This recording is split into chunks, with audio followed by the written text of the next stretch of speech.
Will Gary Gensler be subpoenaed by Congress before the end of 2024? Welcome back. This video is all about the battle that appears to be taking place between pro- and anti-crypto members of the current administration. It also assesses the chances of Gary Gensler, who is chair of the U.S. Securities and Exchange Commission, or the SEC for short, getting subpoenaed by the end of 2024. One specific aspect of this battle that we intend to explore is the recent standoff between Gensler and members of the House Financial Services Committee. Gensler was relentlessly grilled during an oversight hearing of the SEC, which took place on September 27, 2023. Although the hearing was several hours long, this video only features clips that help us assess the chances of Gensler getting subpoenaed. Each congressman was given 5 minutes to ask questions. Let's start with a clip that features Gensler being accused by Senator McHenry of the following. 1. Taking a reckless approach to rulemaking. 2. Having a disregard for capital formation. 3. Actively crusading against digital assets. And 4. Being unresponsive to Congress. Gentleman yields back. Will now recognize myself for 5 minutes. Chair Gensler, last time we were here, I asked you about Ether. In 2018, you stated that Bitcoin, Ether, Litecoin, and Bitcoin Cash are not securities. So I want to focus today on Bitcoin. Why do you believe Bitcoin is not a security? Thank you, Chair. And I think you're referencing remarks I made as a professor at MIT. And as I wrote in that paper at that time, it was really about something called the Howey test. And the Supreme Court, it's the law of the land, talks about if the public is anticipating a profit based on the efforts of others. And as I think I noted in that paper back in 2018, I didn't see that Bitcoin But your view on Bitcoin, you've made comments on this. You believe Bitcoin is not a security. Is that true? Well, I think the staff of the SEC have also, and the prior chair. I'm just asking you this question, and this is not a gotcha. I thought this was going to be an easy softball into harder questions. Do you think Bitcoin is a security? No, I think I've said this in the past that I think that it doesn't I'm asking you meet the to Howey answer test. my question now. This is not supposed to be hard. I know. I said it does not meet the Howey test, which is the law of the land about being an investment. So it doesn't meet the contract or Howey test. security. So therefore, it's a commodity. Is that fair? I would say it's not a security, and then the test is otherwise for other laws. Well, the CFTC says they don't have the authority over Bitcoin and digital commodities. Do you think legislation is necessary to protect consumers in the world of digital assets, in particular, given that gap around just Bitcoin? I think, as I've testified here in this committee room 4 years ago as a private citizen, that for the parts of the crypto ecosystem that are not securities, though under the Commodities Exchange Act, the CFTC has some anti-fraud authorities, they don't have what's called plenary authority to write rules around that. And as I've said in the past, I've been supportive of our sister agency, if I can say that, an agency that I once was honored to chair and I like quite a bit, doesn't have that plenary authority, and if Congress moved forward on that, that could help them. So the spot market lacks a regulatory paradigm and established law. So should we take action there? I'm sorry, I'm not sure I follow. The U.S. stock market you're talking about, the securities market? No, the CFTC. I'm continuing with your answer. My follow-up there was, because there's not a regulatory remit that Congress has given them, clear regulatory remit, we should step in. So let me just move on. I've talked about your non-compliance with document requests made by this committee. You believe the commission must vote in order to produce non-public information to this committee. Do you not? Under the Exchange Act, I do believe that the commission needs that vote. Have you scheduled a vote necessary to provide the non-public documents to this committee? We, I think, have been working with your staff and believe In oversight of this committee, we've provided somewhere over 40,000 pages Yes, of nothing, documents. as I said in my opening statement, nothing that was non-public did you provide. In fact, you produced one of the letters that we wrote to you as responsive documents. It showed the absurdity of it. So the General Counsel's office has indicated to my staff that after a 10-week review process, these documents are ready to be transmitted. It just needs a vote. When do you intend to schedule that vote?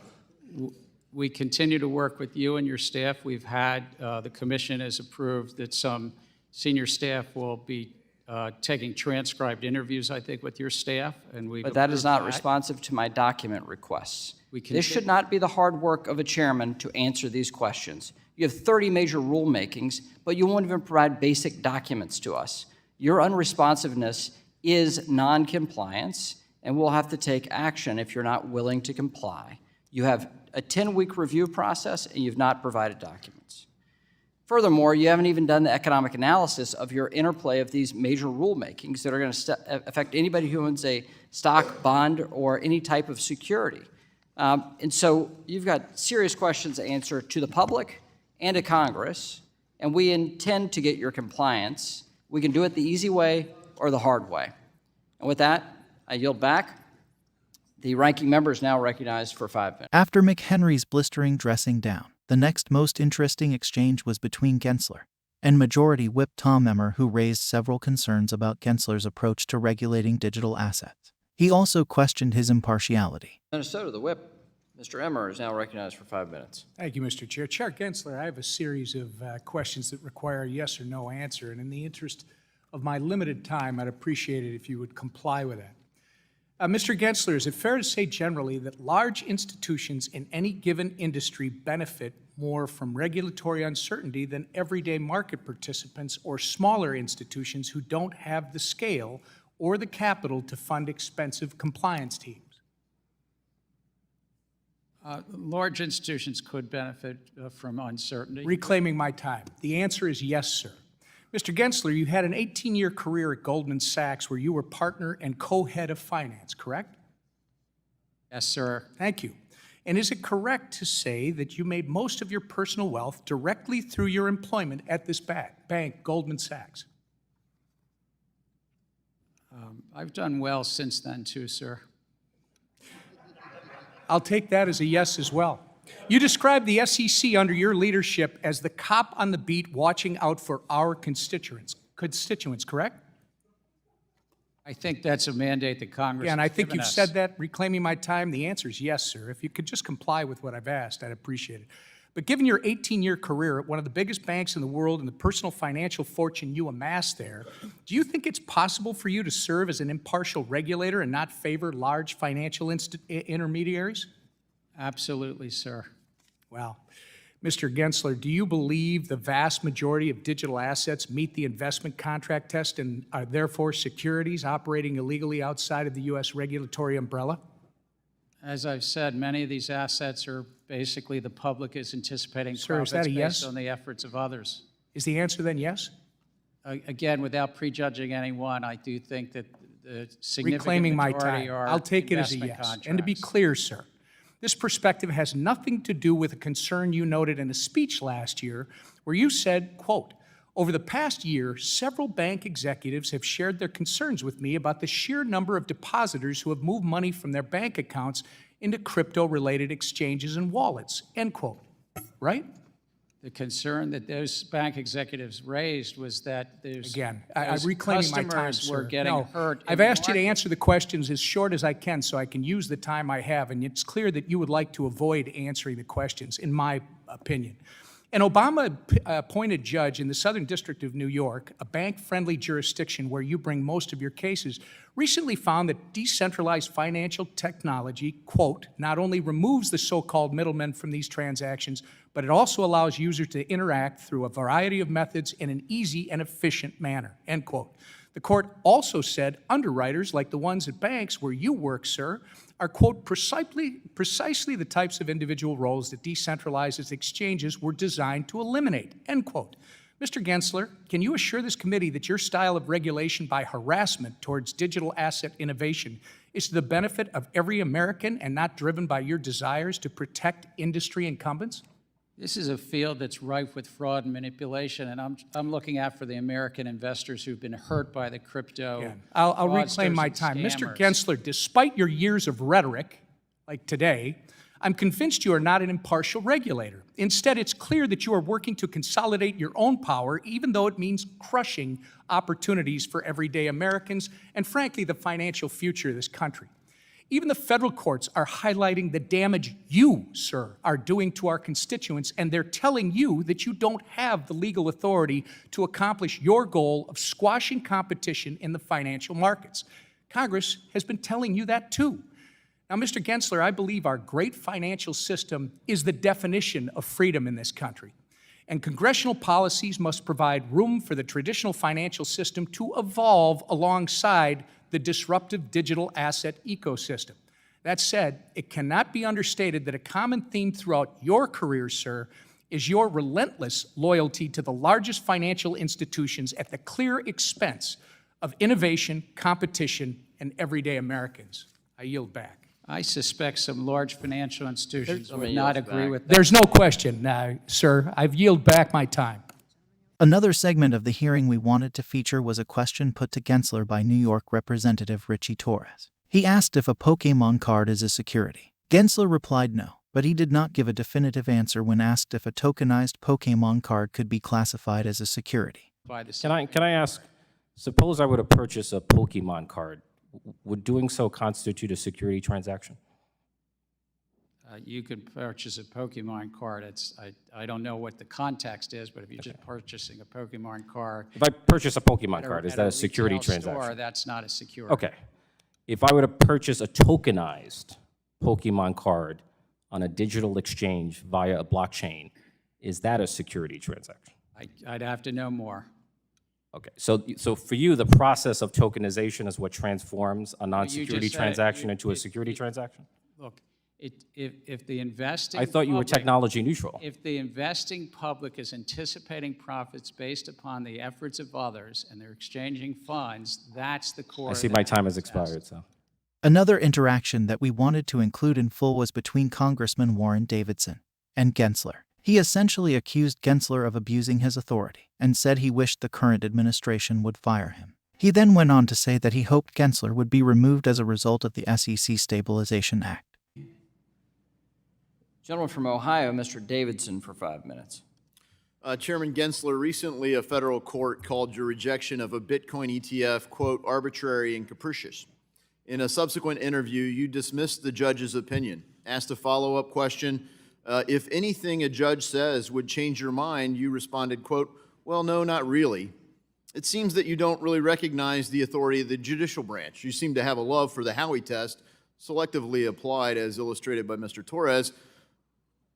But, in light of those reactions, what should people make about the Bitcoin ETF? How will the SEC revise its approach? We have great respect for the courts. I personally have great respect for the courts. We're considering that. It's still an active consideration at the commission. And So you haven't made up your mind. I got to tell you. We're familiar with the case. Yeah, I got to tell you that many market participants have reached out and are concerned that you will arbitrarily, perhaps also capriciously, pull recent filings ahead of others who've been working with the SEC for years to get an approval for a Bitcoin spot ETF. Will this resemble some sort of free pass for one favored company while others remain locked out? And I ask that because it seems that's happened before at the SEC. Sir, I'm not sure if I'm following. I mean, we're still considering that court case and the application, as you say, to Bitcoin exchange-traded products. Are you going to preserve people's place in line, or are you going to pull ahead a favored transaction or another on the consideration of a Bitcoin spot ETF? Are you going to preserve the place in the queue? Because timing matters. People have worked on this for years, and then you get a recent filing by somebody big in the market, and it seems like, oh, yeah, let me take your calls. How can I help? Meanwhile, you've given the stiff arm, as I've said, Hotel California-style regulations where you can check in with the SEC, but you can never leave. never leave with clarity. And how about the legislative branch? Do you recognize the authority of Congress or the laws that we pass? Yes, we comply with the laws that Congress passes every day. Well, I've heard you say that about the courts and now Congress, which is encouraging, but I am inclined to judge your deeds more than your words. And, I'll pick up where one of my colleagues, Mr. Huizinga, left off with the Supreme Court decision in West Virginia versus the EPA. Are you familiar with that case? Yes, sir, I'm familiar. It's an important case. Glad to hear you say that. And it would be binding, correct? It's the law of the land, sir. That's right. And it introduces a major questions doctrine. And you told Mr. Barr that you received tons of feedback on your proposed ESG disclosure rules, feedback that should make clear that the proposal for ESG disclosure is a major question. And it should make clear that you don't have the legal authority to do that. So I'd ask you to knock it off. Cease and desist and work with this body to pass a law if you want to regulate something. Frankly, your time as chairman has highlighted two problems, a Gary Gensler problem and a structural flaw in the SEC. And as I told you in April, I've proposed a solution called the SEC Stabilization Act. You're making the case for this bill easier every day you are acting as the chairman by doing rulemaking after rulemaking without any regard to the impact of these rules, or maybe that's the feature for you, I don't know. But it's having a massive impact on our markets. I mean, we have markets that truly are the envy of the world, and why would you disrupt them with processes that are driving capital out of our markets? Not because to avoid our laws, but to find some place where they can get clarity, where they can work with a regulator and get a decision and a path forward. So instead of selectively applied, you're not providing clarity with a rule that's evenly applied. You're intentionally shortened comment periods to limit feedback. And the courts have even called this arbitrary and capricious. You're pushing a woke political and social agenda, and I think abusing your role and the authority of the SEC as cover. So, I think fundamentally, the SEC Stabilization Act would remove the role of chairman. It would preserve the current commissioners, but it would add a sixth commissioner. So there would be no more than 3 from any one political party. And so that would provide a path that would make the SEC do what you're avoiding. Frankly, you're front-running Congress, you're front-running the courts, you're front-running even the own administration, and no one has held you to account for that. I mean, I wish the Biden administration would say you're fired, but the list of folks they need to do that for is long. Congress hopefully will with the SEC Stabilization Act. I yield. This interview with Brian Armstrong, CEO of Coinbase, took place during the hearing. SEC Chair Gensler, speaking of, is testifying right now on Capitol Hill before the House Financial Services Committee. He seems to be reiterating much of what he said in the past, that the industry is rife with non-compliance. We're here talking about Stand With Crypto. We've got the pins. People can check out standwithcrypto.org and sign up if they want to be a crypto advocate. I think there's a general consensus and understanding from both sides of the aisle that this is an important issue. The SEC has just been on this path of regulation by enforcement, or harassment, if you will, where every startup in the space gets a subpoena or a Wells notice, and that's not sustainable and it's not okay. There's a lot of people in Congress that are unhappy with his approach. We will now consider if there's any evidence to support claims that influential groups have a hidden agenda and are colluding to disrupt the crypto industry. According to some industry insiders, a secret initiative is being undertaken by some politicians and regulators to carry out something called Operation Chokepoint 2.0 that aims to hinder or even deny crypto businesses access to banking facilities. Operation Chokepoint refers to a program that started back in 2013 under the Obama administration. It was led by the Department of Justice and bank regulators to crack down on businesses like payday lenders, firearms dealers, and payment processors for industries the government considered unsavory or prone to illegal activity. But it became controversial because it pressured banks to cut off finances to entire industries without solid evidence of wrongdoing. Operation Chokepoint eventually ended in 2017 after facing backlash for overreach and lack of due process. But now there are signs that regulators may be using similar tactics against companies operating in the crypto space, hence Operation Chokepoint 2.0. This claim has been voiced by exchanges such as Coinbase, which offers a variety of services including on and off ramps that enable crypto to be exchanged for fiat currencies such as dollars and euros and vice versa.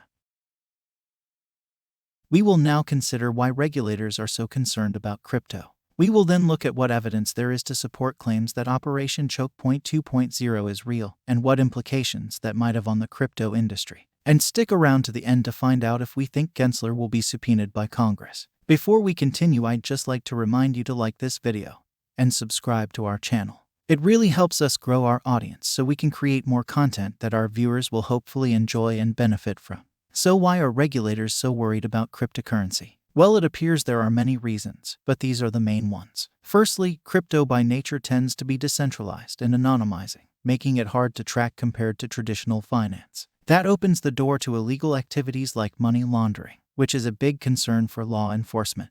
Cryptocurrencies also operate outside the established financial system.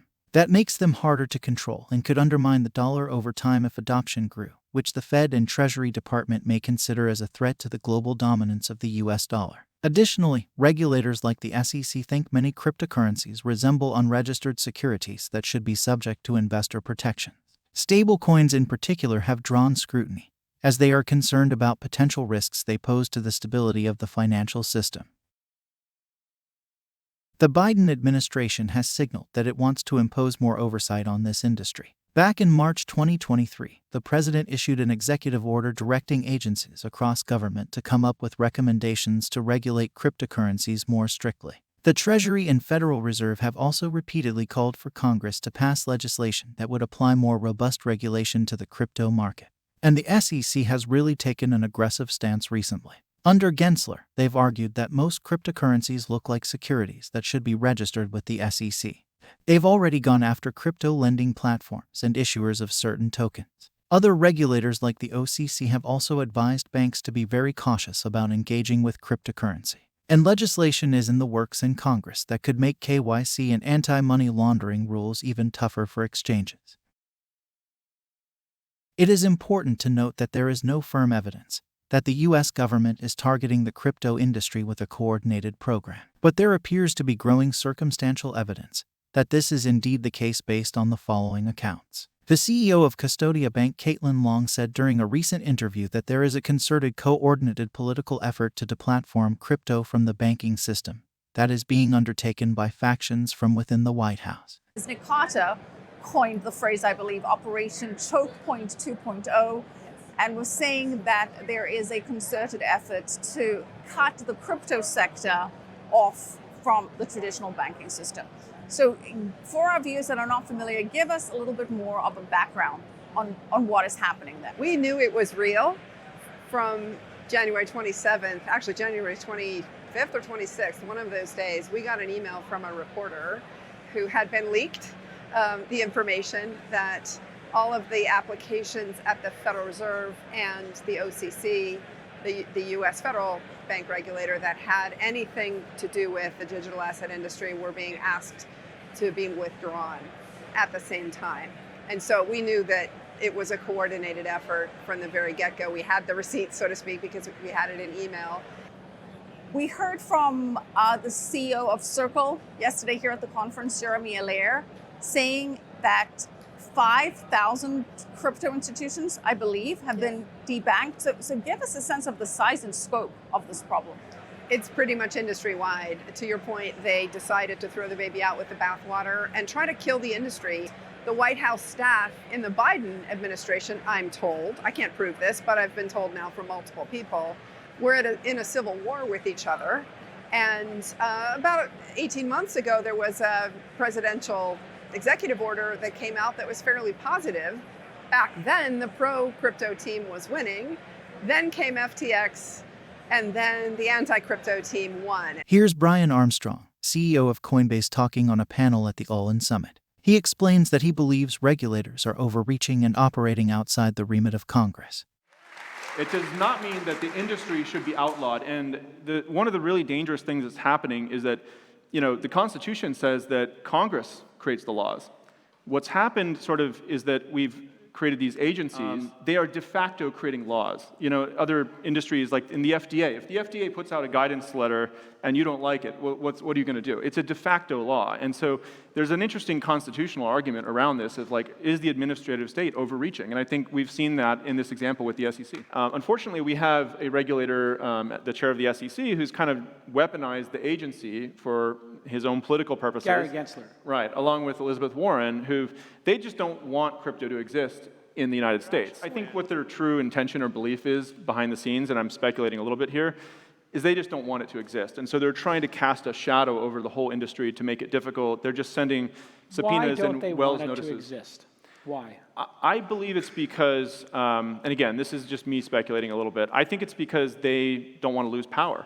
They think the government should run financial services. They have their hooks into the big banks. They can pressure the big banks to close accounts on, if you have the wrong political opinion or you're in the wrong industry. They want to be able to pressure companies because they can't get it done through Congress. They want to pressure it through the big banks. This view is echoed by the D.C. law firm Cooper & Kirk. Quote, "The federal bank regulators are waging a clandestine financial war against the cryptocurrency industry. The evidence of backroom coercion is only beginning to emerge." End quote. Next up, Brian Brooks, former acting head of the Office of the Comptroller of the Currency. Everyone eventually will just leave the U.S., or what of the situation of on and off ramps in the United States for banks and crypto institutions? Yeah, I mean, look, my guess is that when you have demand that is as strong as it is, there will always be smaller banks that are willing to step up and try to risk manage this. So, you get rid of Signature Bank and you have Customers Bank, and you get rid of Customers Bank and then you have Coastal Com. I mean, there's always somebody who's going to serve this because there's a demand, and crypto's not unlawful. The question then becomes, how quickly and how committedly is the administration going to go after every single last one of those, and how will they answer to the 50 million customers who are looking for fiat on and off ramps? My belief is that they're trying to send a signal that will eventually choke this off. That's again what Operation Choke Point was. But you can't kill all of the animals in the zoo at some point. So my belief is there will always be somebody serving it. It'd be better if larger banks with better risk management were serving the sector. But if they don't, there will be somebody doing that. And hopefully over time, as the asset class matures, people will get comfortable with that. Let's now enter the realm of conspiracy theory and wild speculation for a moment, and consider if there's any truth to the claim that the sudden unraveling of the infamous FTX crypto exchange that collapsed in November 2022 was part of a nefarious government plan to destroy, or at least heavily disrupt, the crypto industry. Here's a short segment taken from a documentary by Cold Fusion TV for anyone who's unfamiliar with the FTX case. The 30-year-old Sam Bankman-Fried, the CEO of FTX, the second largest crypto exchange in the world. He was the golden boy on the cover of Fortune and Forbes magazine. He had a net worth of $26 billion, watched the Super Bowl with NBA star Steph Curry, had dinner with Sia, Jeff Bezos, and Leonardo DiCaprio. Big names like BlackRock and SoftBank invested in his vision. But behind the facade was something completely different. Sam's empire was actually a bunch of 10 romantically involved crypto kids running a shady operation out of the Bahamas. The fall of FTX triggered the collapse of more than 100 affiliated companies and wiped out countless savings. This story has strange but very real ties to American politics, the war in Ukraine, and Enron. It has the intensity of Theranos, but with a collapse as rapid as Lehman Brothers. This is the wild story of the fall of FTX. First off, the timing of events does look suspicious. One could argue that as the crackdown happened so quickly after FTX's demise that it wouldn't be entirely crazy to think that it might have been premeditated. Of course, it is possible that the timing was coincidental, but the sudden fall of FTX could have been used as the ideal excuse by regulators to crush the crypto industry. But were their actions opportunistic, or was this entire episode orchestrated in some way? The conspiracy theory that has been circulating is that FTX was set up by entities linked to state regulators working for the SEC as an excuse to increase cryptocurrency regulation.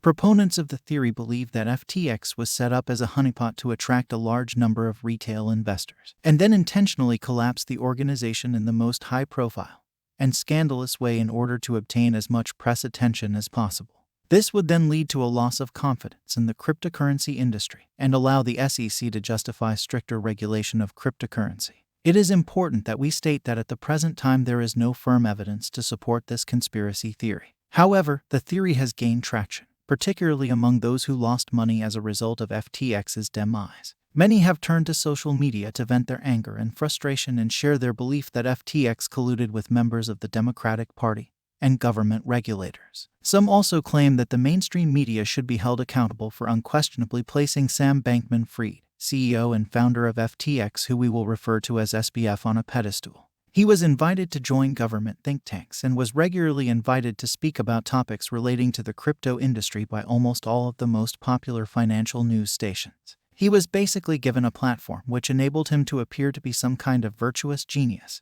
who only wanted to generate wealth so he could use it to do good in the world. Again, we would like to state for the record that there is no clear evidence that Gensler or the SEC were directly or indirectly responsible for FTX's collapse.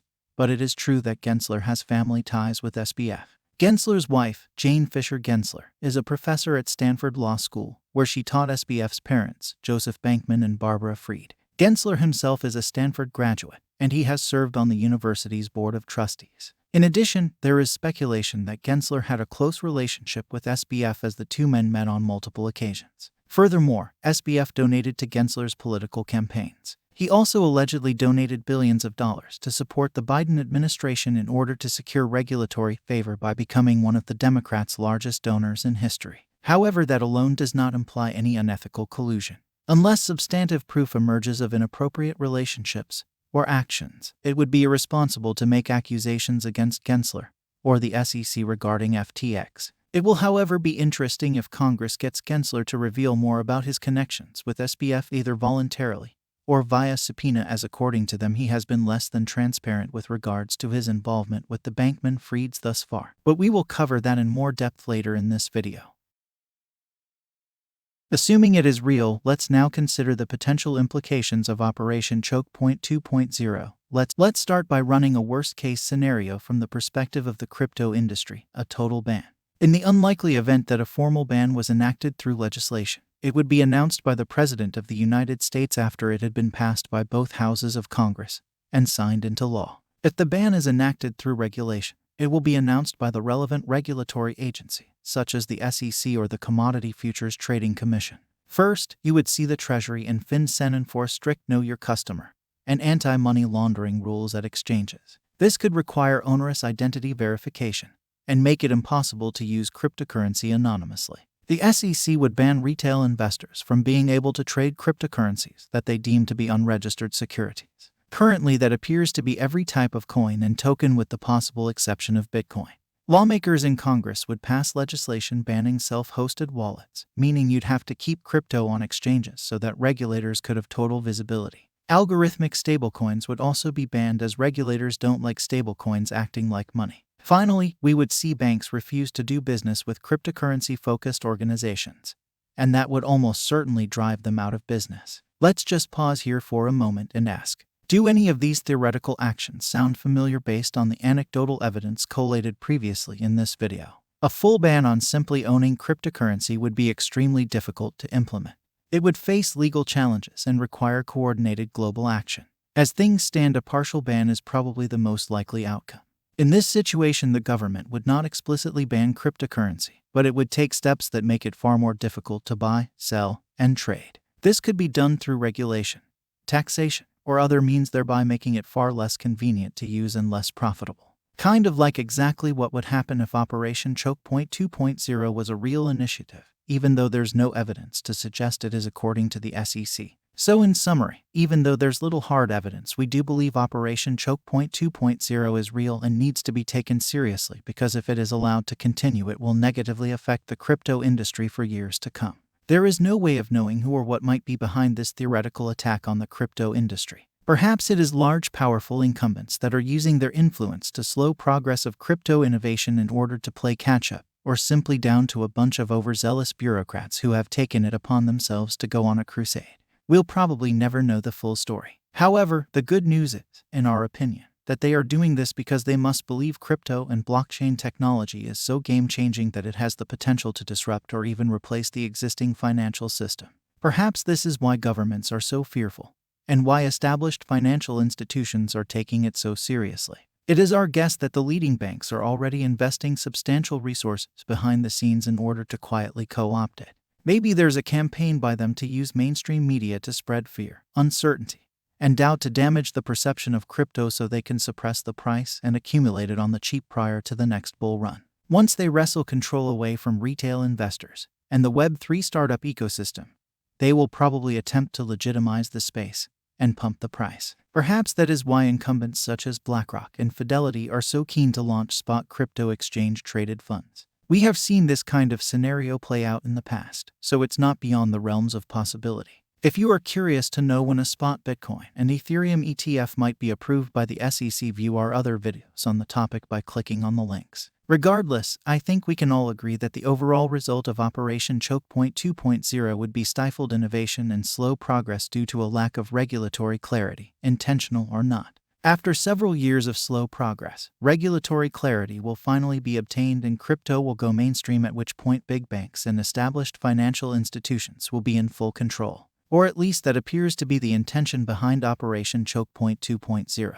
Allegedly. Anyway, let's move on. As mentioned previously, an outright ban is extremely unlikely. However, it is important to take some precautions. For example, store your cryptocurrency on a cold wallet, as self-custody is far safer than keeping it on an exchange, providing it is legal to do so in your jurisdiction. Although this should not be taken as financial advice, we would consider diversifying our cryptocurrency portfolio and be prepared to move our cryptocurrency to a different country if necessary, as there are a number of nations that are far more pro-crypto than the USA. However, we recommend you obtain legal and financial advice before doing so. Hopefully, the aforementioned outcomes can be avoided. Although the crypto industry is under siege, there are grounds for optimism. A pro-crypto initiative pioneered by Coinbase has been launched, which aims to lobby the government to get pro-crypto rules and regulations passed. It also aims to spread awareness and gain support for crypto amongst the general public. There was a humorous moment during the congressional hearing when Gensler was trolled by two stand with crypto activists while he was being grilled by Senator McHenry. In 2018, you say that Bitcoin, Ether, Litecoin, and Bitcoin Cash are not securities. Why do you believe Bitcoin is not a security? Thank you, Chair. And I think you're referencing remarks I made as a professor at MIT. And as I wrote in that paper at that time, it was really about something called the Howey test. And the Supreme Court, it's the law of the land, talks about if there's the public. In our view, politicians should be mindful that bearing down too aggressively on crypto ahead of an election may backfire, as it is growing in popularity, especially among younger voters. Now it's prediction time. Do we think Gary Gensler will be subpoenaed by the end of 2024? Much will depend on what evidence is unearthed during SBF's ongoing trial. But as things stand, we think it's entirely possible, and estimate there's a 55% chance. So that concludes our assessment. We will now provide you with our artificial intelligence-generated predictions and conclude this video. You can make your own predictions on both Metaculus and Manifold, or share them in the comments section below. As usual, all the prediction results will be collated and made available to view on our Substack. We gather predictions from as many different sources as possible, and then combine them to produce an aggregated average as a percentage. Viewing our predictions on Substack is free. Just head over and search for Foresight Bureau, then subscribe for the latest results. Let's now ask ChatGPT for its prediction. It is not possible to accurately assign a percentage chance to the likelihood of Gary Gensler being subpoenaed by Congress without specific information or context regarding any particular issue or controversy. The issuance of a subpoena would depend on various factors, including the presence of a significant concern or dispute, the political climate, and the relationships between Congress and regulatory bodies like the SEC. Now let's ask Bard. The chances of Gary Gensler being subpoenaed by Congress are difficult to assess, but I would estimate them to be between 25% and 35%. There are a number of factors that could lead to Gensler being subpoenaed by Congress. Gensler has been criticized by some members of Congress for his handling of cryptocurrency regulation, and he has refused to answer some questions from Congress about his involvement with the collapse of FTX. However, there are also a number of factors that could prevent Gensler from being subpoenaed by Congress. First, Gensler is a high-ranking government official, and subpoenaing him could be seen as a challenge to the executive branch. Second, Gensler is a popular figure among Democrats, and Democrats are unlikely to subpoena him unless they believe that it is absolutely necessary. Third, Gensler has a good track record of cooperating with Congress, and it is possible that he will be able to avoid being subpoenaed by agreeing to testify before Congress on a voluntary basis. Finally, let's ask Claude. I apologize, but I do not feel comfortable speculating about potential misconduct or legal outcomes involving public officials, especially without established evidence. To stay up to date on this and many other predictions, follow us on social media and subscribe to our newsletter. Please note that all predictions referred to in this video are subject to change on a continuous basis. Don't forget to like and subscribe to our channel, and we'll see you next time. Disclaimer: this content is intended for entertainment purposes only. We do not guarantee the accuracy or completeness of the information published. We are not responsible for any losses or damages that may arise. Nothing should be interpreted as investment or financial advice.